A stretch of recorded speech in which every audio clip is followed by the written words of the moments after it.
and welcome back to my channel. So for today's video, it's currently 11:15 na in the evening. So what I'm gonna do is my everyday night routine.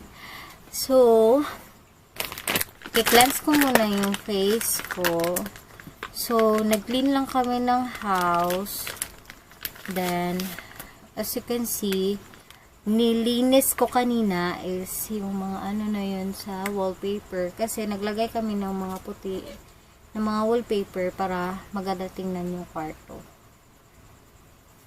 It's very busy week sa work, guys. And very haggard. Kung makikita nyo sa face ko. Super haggard. Alam nyo ba, guys, kinukontinue ko pa rin yung exercise na ginagawa ko sa face ko para mawala yung double chin ko. Makikita nyo yun sa last vlog ko. Tinuro ko yun dun kung anong gagawin. But I think gumagana naman siya. Like, di ko alam. Her feeling ko gumagana naman siya ng bongga.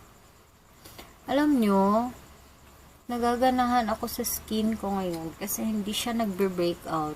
Kahit anong stress na ginawa ko, wala talagang breakout.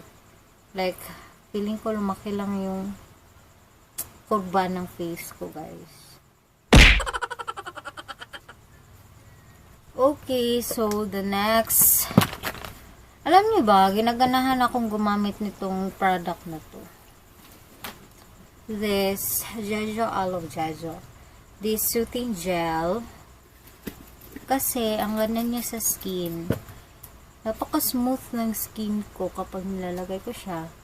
Then, the advantage of this is yung face ko, guys. Like, look at this.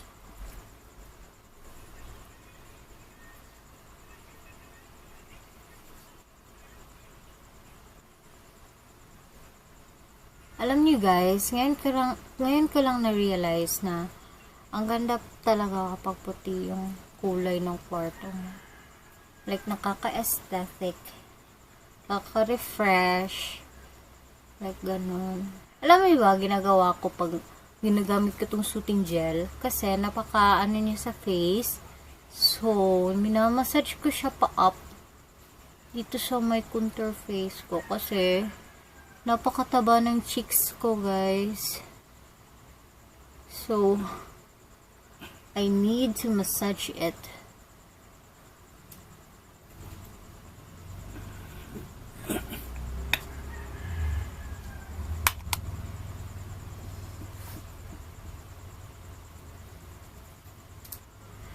Kung napapansin nyo, guys, di pa rin nawawala yung sipon ko. Feeling ko ang siponin ko.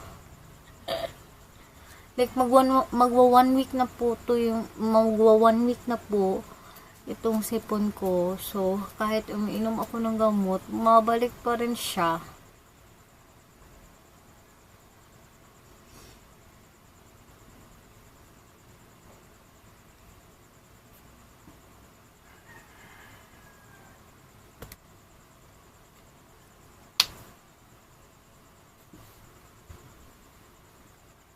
So, itong mga products na ginagamit ko is disclaimer lang ha. Kasi, ito yung mga products na hiyang sa akin. So, kung hindi hiyang sa inyo, so, wag mo na lang subukan.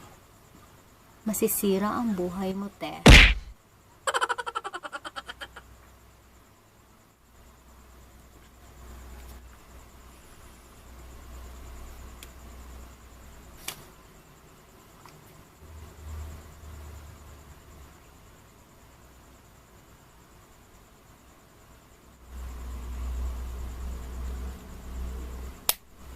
This past few days, palagi akong tumitingin ng mga videos kasi nag-iisip ako kung ano pang ibang mako-content ko. Like, paulit-ulit na lang tayo. So, you can comment down below sa comment box kung ano pang pwedeng i-content.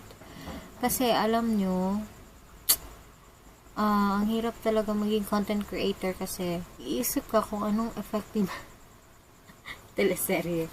Nag-iisip ka kung ano pang pwedeng i-vlog for a day para makapag-upload at makapag-update sa inyo.